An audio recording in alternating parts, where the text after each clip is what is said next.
बौद्ध भिक्षु सुमित रत्न हमारा नाम है। मैं लखनऊ से आया हूँ और आज हमें 75 दिन हो गए हैं किसान आंदोलन में। ऐसा कोई बॉर्डर नहीं है दिल्ली के चारों तरफ जहाँ मैं नहीं गया हूँ और अपने हक अधिकारों की लड़ रहे किसानों की हौसला अफजाई हमने नहीं की है और आज भी मैं उनके साथ बैठा हूँ। आप यहाँ 75 दिन से, तो कैसे फैसला लिया कि आपने यहाँ? एक्चुअली जब किसानों को पता चला कि 3 काले कानून बनाकर उन्हें मजदूर बनाया जा रहा है और उनकी ज़मीन उनसे हड़पी जा रही है, बेचना, खरीदना, भंडारण करना सरकार मोटे लोगों को दे रही है, तो किसान दिल्ली की तरफ कूच करता है और किसानों पर आंसू गैस के गोले छोड़े जाते हैं, ठंडे पानी की बौछारें मारी जाती हैं, तो मेरा मन रो पड़ा। मुझे लगा कि अन्नदाता के साथ इतना बड़ा अन्याय है और आज अगर उनके साथ हम खड़े नहीं हुए तो किसी और के साथ भी हो सकता है, ये अन्याय मेरे साथ भी हो सकता है। और मेरी आंखों में आंसू आए और मैंने अपने बुद्ध विहारों के ताले बंद कर दिए। मैंने कहा कोई बुद्ध विहार नहीं खुलेगा, अब किसानों का साथ दिया जाएगा। अन्नदाता और अन्न खाता दोनों साथ साथ आ गए, मैं भी आ गया। तो आप जब आए हैं और इस तरीके से सब लोग साथ हैं, ठीक है, और इसके अलावा कुछ प्लानिंग है? देखिए, प्लानिंग हमारी कोई नहीं है। किसान आंदोलन संयुक्त मोर्चा के लोग जो भी निर्णय लेंगे वही हम लोग अमल में लाते हैं। हम उस टीम के व्यक्ति नहीं हैं, हम उनके सहयोगी हैं। हम बौद्ध भिक्षु हैं। मेरा धर्म, मेरी विचारधारा नहीं, बल्कि ये देखिएगा कि मैं अनाज खाता हूँ, मैं उनके साथ खड़ा हूँ और वो जो निर्णय लेते हैं मैं हर निर्णय में उनके साथ खड़ा रहता हूँ। अच्छा, जिस तरीके से किसान आंदोलन पर आरोप लगे कि राजनीतिक आंदोलन होता जा रहा है और राजनीति की ओर बढ़ भी रहा है, ऐसे में आप लोगों पर नहीं आएंगे आरोप की राजनीतिक लोगों का साथ देंगे? देखिए, उनके पास आरोप बचे नहीं हैं। जितने आरोप थे खालिस्तानी, पाकिस्तानी, आतंकवादी, परजीवी, आंदोलनजीवी, मुफ्त की खाने वाले, जितने भी उनके पास आरोप थे, पिज्ज़ा बर्गर खाने वाले, ख़त्म हो गए। बीजेपी के पास और विपक्ष के पास हम लोगों पर आरोप लगाने के लिए शब्द नहीं बचे हैं। लेकिन हम लोग दयाशील, क्षमा वाले लोग हैं। अगर कुत्ता हमें काट ले तो हम कुत्ते को नहीं काटते हैं। तो आप बीजेपी को कुत्ता कह रहे हैं? नहीं, मैं उनको कुत्ता कह रहा हूँ। बिल्कुल, पानी बेटा ले लो। मैं सही बात है कि उनको कुत्ता कह रहा हूँ और वो कुत्ता कहने लायक ही हैं, क्योंकि वो देश को बर्बाद करने पे लगे हैं। वो जब से सरकार में आए हैं तब से उन्होंने ट्रेन बेची है, हवाई जहाज बेचा है। ऐसा कोई क्षेत्र नहीं जो नहीं बेचा है, इसलिए कोई तकलीफ नहीं है। अच्छा, ऐसा क्यों है कि निजीकरण से और सब चीज़ों से, मतलब सवाल तो ये भी उठाएंगे लोग कि आप लोगों को ही क्यों समस्या है? देश में बाकी महात्मा भी हैं, साधु हैं, संत हैं, वो सब लोग तो एक्चुअली जो संत शामिल नहीं हो रहे हैं वो उद्योगपति हैं, वो संत नहीं हैं। और संत की परिभाषा होती है सहनशीलता, नम्रता, त्याग। जिन लोगों में ये चीज़ नहीं होती है वो संत नहीं है। और जो संत किसानों के साथ नहीं खड़े वो सब उद्योगपति हैं। और देश भारत की मूर्ख जनता ने उन्हें दान दे दे करके उद्योगपति बना दिया। कोई बाबा यहाँ करोड़पति से कम का नहीं है, तो क्या ज़रूरत उन्हें आने की? क्या ज़रूरत है यहाँ आके करेंगे वो? आपने त्याग की बात करी। त्याग तो बाकी इसमें संत है, सब लोग त्याग करके ही आते हैं, घर त्यागते हैं, सब चीज़ त्यागते हैं, ठीक है। तो फिर ऐसा क्या फर्क है कि उनके त्याग को और आपके त्याग? देश भारत में त्यागी संत हैं जो ये कहते हैं मोह माया से दूर रहिए और खुद के आप आश्रम में चले जाइएगा तो ऑस्ट्रेलिया, जर्मनी, कनाडा की टाइल्स लगी होती हैं, एसी लगा होता है, विदेशी कार यूज़ करते हैं। उनके जो अंडरवियर होते हैं ना वो जर्मनी से आते हैं। तो देश भारत को समझिए, आप त्याग समझिए। त्याग की तो ठीक है बात, लेकिन मैं ये कह रहा हूँ कि आप लोगों को कैसे अलग माने लोग? ये कैसे अलग माने कि आप सही संत हैं और वो सही नहीं है? मतलब ऐसा माना जाए कि संतों में फर्क आ गया। जो अन्नदाता और किसानों का साथ नहीं दे रहा है और किसानों की रोटी खा रहा है, उसे हम कैसे सही माने? आप भी बताइए। या तो अनाज खाना वो बंद कर दें, वो अनाज न खाएं, तब तो कोई बात नहीं, किसानों का साथ दिया जाए। अनाज भी खा रहे हैं और उन्हें दया भी नहीं आ रही किसानों पर, तो कैसे हम संत कहें उन्हें? नहीं, वो तो कह रहे हैं कि यहाँ किसान तो बैठे ही नहीं है। यहाँ जितने लोग बैठे हैं, अब आपने जो संपत्ति की बात करी। अभी थोड़ी देर पहले जिक्र हो रहा था ऊपर स्टेज पे राकेश टिकैत की अकेले की संपत्ति करोड़ों में है। जी जी जी। ठीक है, तो किसान कैसे माना जाए?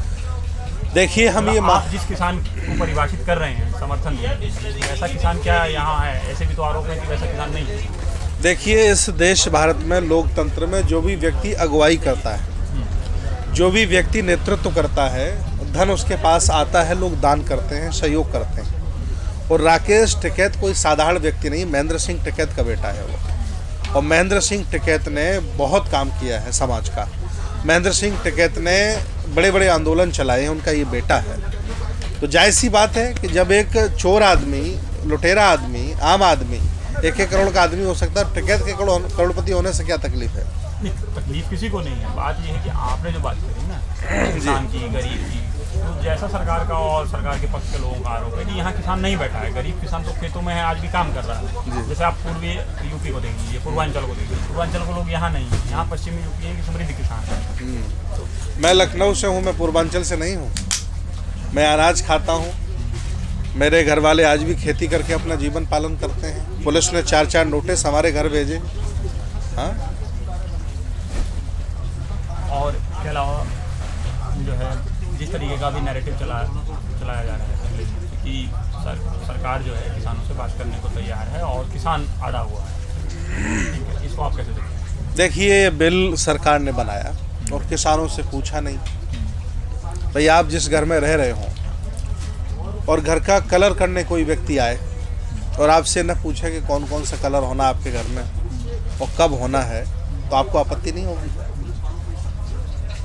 नहीं, ये बात तो ठीक है, लेकिन सरकार ये कह रही है कि सिर्फ इन किसानों को समझता है। कुछ मतलब इसमें परसों में वित्त मंत्री जी की बात कृषि मंत्री की बात सुन रहा था, वो कह रहे हैं कि नॉर्थ का किसान जो है ना, उसमें भी कुछ एक स्टेट का किसान, किसानी और खेती का तो बहुत बड़ा मसला है, बहुत बड़ा है इंडिया लेवल पे, और हर किसान को उस तरीके से दायरे में नहीं लाया जा सकता। एक्चुअली देश भारत की जो असली सच्चाई है उसे भाजपा के लोग जानते हैं और भाजपा के दलाल पत्रकार भी जानते हैं। वो सच्चाई ये है कि देश भारत का असहाय, गरीब, कमज़ोर और दिहाड़ी मजदूर ये रोटी कपड़ा मकान में लगा रहता है, क्योंकि उसके पास समय नहीं है कि सरकार विरोधी आंदोलन में पार्टिसिपेट करे।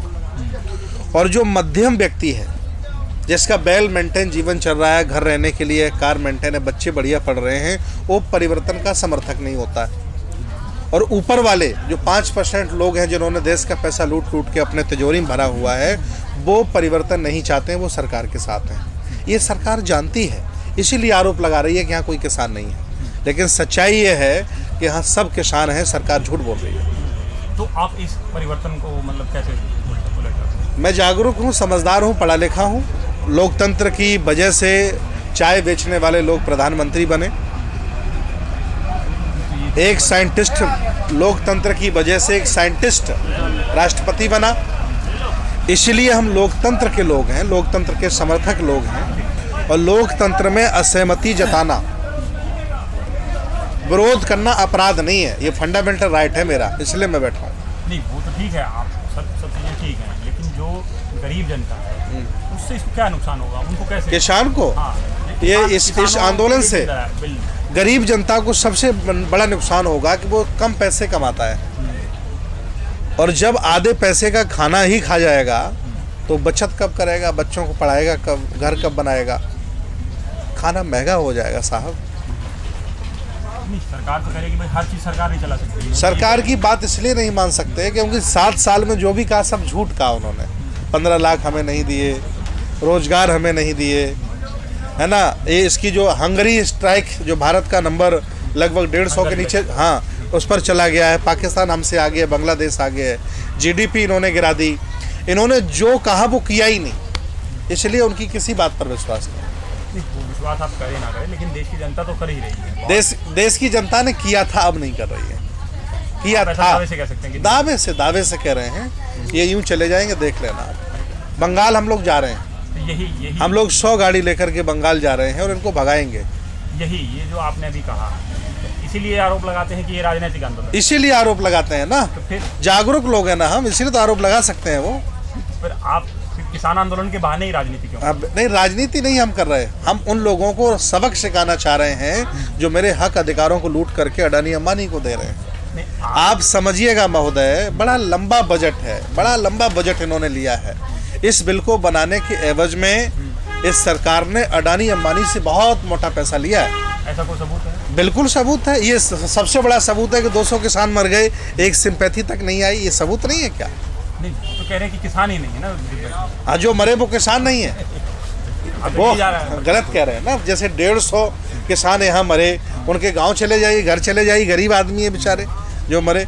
आज दिन तक कोई रईस आदमी नहीं मिला, एक ही बड़ा आदमी मरा है, बाबा राम सिंह। बाबा राम सिंह बड़ा आदमी था जिसने खुद गोली मारी, वो पैसे वाला था। बाकी मरने वाले सब गरीब लोग। वो जो नवरीत माह 26 जनवरी पे मरा, हाँ, उसके बारे में आप यही कहेंगे? हाँ बिल्कुल, उसको तो पुलिस ने मारा है। नहीं, वो हिंसा में क्यों हम लोग हिंसा में शामिल नहीं हुए, पुलिस ने हिंसा कराई थी। हाँ, हिंसा में हम तो शामिल हुए ही नहीं। हमारा मकसद जरूर था। हमने कई बार कहा हम लाल किला जाएंगे, लेकिन कभी गए, कई बार का संसद घेरे, कभी पहुंच पाए। ये तो हमारा जुमला है, मोदी की तरह।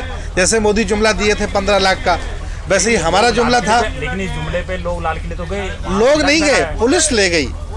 और बीजेपी के लोग थे, वो आंदोलन को बदनाम करने के लिए ऊपर चढ़ाया, सीढ़ियां भी पुलिस ने लगाई जी। अरे बड़ा लंबा गेम है साहब।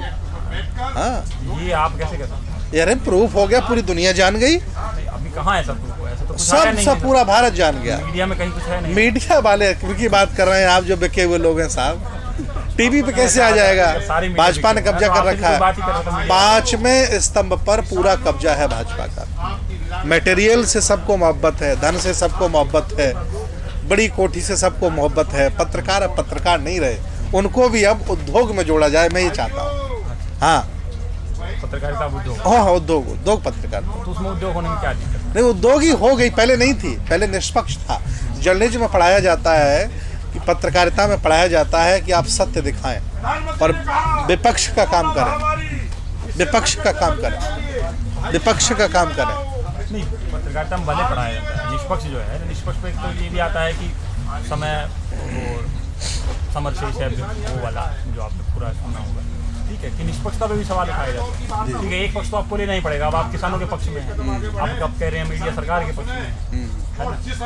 आप भी तो किसी पक्ष में खड़े हैं ना? नहीं, हम पक्ष में खड़े हैं, हम सही बात कर रहे हैं। ये कैसे तय होगा कि सही पक्ष है? क्या ये तय कैसे होगा कि किसानों का पक्ष सही है कि सरकार का? देखिए, जिनका न्यायिक चरित्र होता है वो सही न न्याय करते हैं, और जिसका न्यायिक चरित्र ही ना हो। अंग्रेज जब देश भारत में थे तो उनसे जो मांगा जाता था अंग्रेज देते थे, समझते थे। अब इस समय मांगा जा रहा है। अब शासक का न्यायिक चरित्र ही नहीं है, आप मांगते रहिए। तो आप कह रहे हैं अंग्रेज सही? नहीं, अंग्रेज सही नहीं थे, अंग्रेज इनसे सही थे, क्योंकि ये उनके भतीजे हैं। भाई, गोरे अंग्रेज चले गए, ये काले अंग्रेज हैं।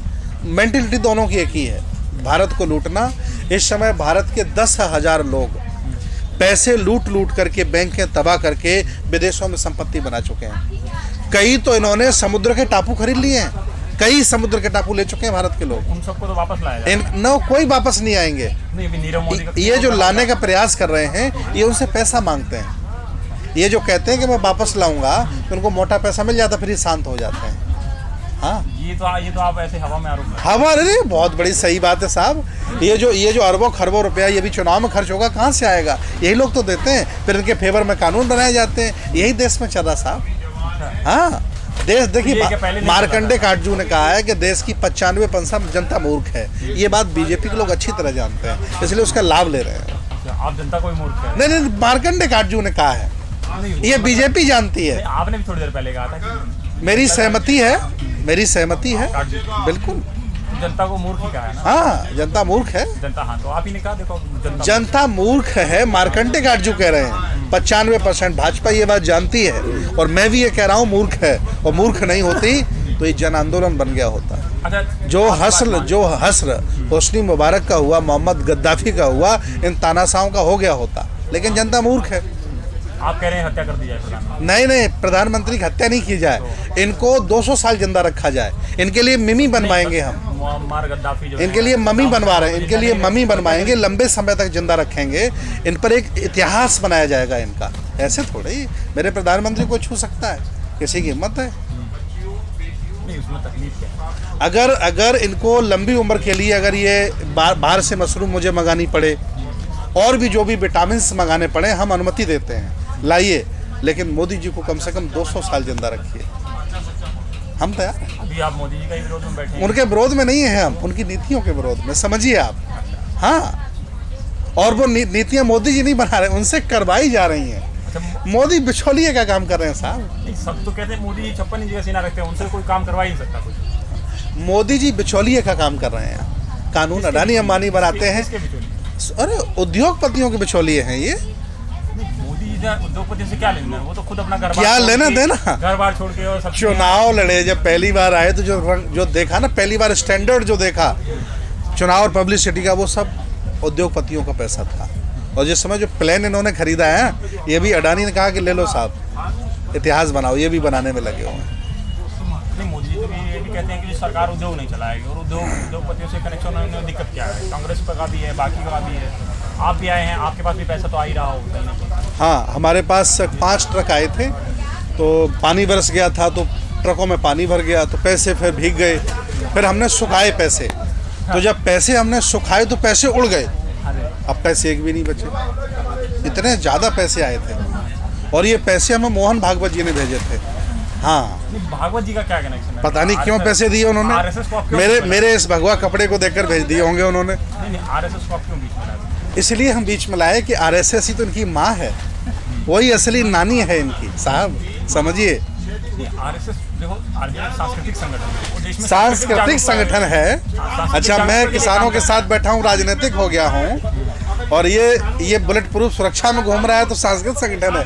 वाह पत्रकार जी, वाह। नहीं, आप सांस्कृतिक संगठन है या नहीं बताइए। वाह, सांस्कृतिक संगठन है, वो हाँ, दावा करते हैं। बिल्कुल दावा, हम भी दावा करते हैं कि सांस्कृतिक संगठन नहीं है, वो नेता पैदा करते हैं, और नेता झूठे पैदा करते हैं। ये लोग चोर पैदा करते हैं। दुनिया का सबसे बड़ा चोरों का समूह आरएसएस है जी। तो आप अटल बिहारी जी को झूठा कह रहे हैं? अटल बिहारी जी महा झूठे थे, कहते थे कि हमने शादी नहीं, तो क्या हमने वो नहीं किया है, देखा नहीं कि जीवन कैसा होता, ग्रस्त जीवन। महा झूठे लोग थे। हाँ, और अभी आ रहे हैं संघ से नेता जी, कौन संघ से बाकी भी आ रहे हैं, जो देखिए, और देखिए, कम संख्या का व्यक्ति झूठ बोलकर, मूर्ख बना करके ही शासन कर सकता है। बहुसंख्यक लोग नहीं है ये, बहुसंख्यक को मूर्ख बना रखा है इन्होंने। ये सोच रहे हैं कि एक रंग का भारत कर दिया जाए, एक रंग का भारत, और ये भारत पहले से ही धर्मनिरपेक्ष है, सभी रंगों का, सभी बोली भाषियों का, सभी कलाकृतियों का देश है। ये से एक रंग का बनाने के तुले हुए हैं। इनका एजेंडा है 2025 में हिंदू राष्ट्र बनाने का, उसी पर काम कर रहे हैं। क्या दिक्कत है? बहुत दिक्कत है। मुसलमानों को मारो, सिखों को मारो, जैनों को मारो, बौद्धों को मारो, सबको मार दो, तब बनाओ ना हिंदू राष्ट्र। नहीं, उन्होंने कभी नहीं कहा कि हिंदू राष्ट्र में कोई और नहीं रहेगा, उन्होंने हमेशा कि सब लोग रहेंगे। अच्छा, ईसाइयों के स्कूल तोड़ देते हैं ये लोग, मुसलमानों के मदरसे तोड़ देते हैं, और ये कई बार तो शर्मा जी पकड़े गए, एक मस्जिद में गोश्त फेंक रहे थे, तो ये हिंदू राष्ट्र है इनका? ये अलग इंसिडेंट है, इनका हिंदू राष्ट्र से क्या लेना? ये हिंदू राष्ट्र ही है इनका, कोई और न रहे, सिर्फ हम रहें। ऐसा तो कभी नहीं कहा। अभी आप भागवत जी की बात कर रहे हो, उन्होंने भी कभी एक्चुअली हिंदुस्तान शब्द, हिंदू शब्द है ना, भौगोलिक शब्द है। सिंधु नदी के इधर रहने वालों को अंग्रेज हिंदू कहा करते थे, तो ये शब्द आया है, और किसी पुराने इतिहास में भी हिंदू शब्द नहीं मिलता है। अगर आचार्य दयानंद सरस्वती को आप पढ़ लेंगे ना, तो समझ में आ जाएगा कि हिंदू का शाब्दिक अर्थ क्या है। लुटेरा है, चोर है, पढ़ लीजिए जा करके आप। हाँ, आर्य समाज के। हाँ, और क्या? हाँ, आप हिंदुओं को लुटेरा कह रहे हैं? नहीं, हम नहीं कह रहे, लिखा है उस किताब में। नहीं, तो धार्मिक भावनाएं। अरे भाई, पढ़ लीजिए ना, उन्होंने क्यों लिख दिया? वो हिंदू शब्द के विरोधी थे। वो ये कहते थे हम आर्य हैं, हम श्रेष्ठ पुत्र हैं भारत के, ये कहते थे वो। हाँ, तो हिंदू राष्ट्र में भी दिक्कत क्या है? आप दिक्कत नहीं बता पाए। हमें हिंदू राष्ट्र में कोई दिक्कत नहीं है। हिंदू राष्ट्र आप बना लीजिए, लेकिन संसार परिवर्तनशील है। संसार परिवर्तनशील है, शासक भी बदलते रहते हैं, विचारधाराएं भी बदलती रहती हैं। लंबे समय तक रहने वाले लोग कोई भी नहीं है, ना हम ना आप। तो उसके बाद क्या दूसरा राष्ट्र बनाएंगे? वो दूसरा बनाएगा, किसको रोक लेंगे आप? पहले रहा नहीं क्या? हाँ, दलित राष्ट्र बनाएंगे? नहीं, दलित राष्ट्र तो बन ही नहीं सकता है। दलित तो एक जाति का नाम। बहुसंख्यक तो बहुसंख्यक। इस्लाम राष्ट्र कई बार बन गया ये। कई बार हमारे जो आजकल नेता हैं, ये उनकी गुलामी करते थे। आज भी कई नेता उनको शादियां कर देते हैं, अपनी बेटियां दे रखी हैं मुसलमानों को। ये बड़े चालाक लोग हैं, आप नहीं समझ पाएंगे। आपका वेतन बहुत कम है, हमारा भी वेतन बहुत कम, हम छोटे लोग हैं।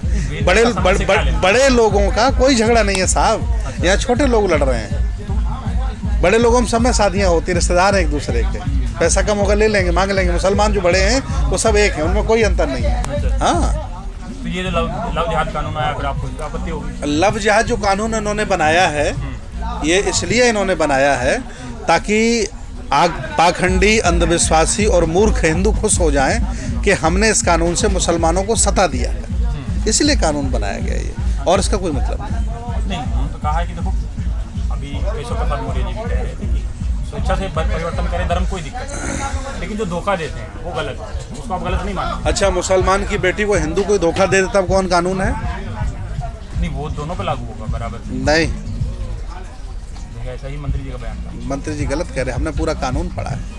हाँ, अगर हिंदू की बेटी के साथ अत्याचार होता है तो लव जिहाद है, और मुसलमान की बेटी के साथ होता है तो फूल माला डाल करके स्वागत होगा। पढ़िए जनाब। जी, जी, थैंक यू, बस हो गया। ठीक है।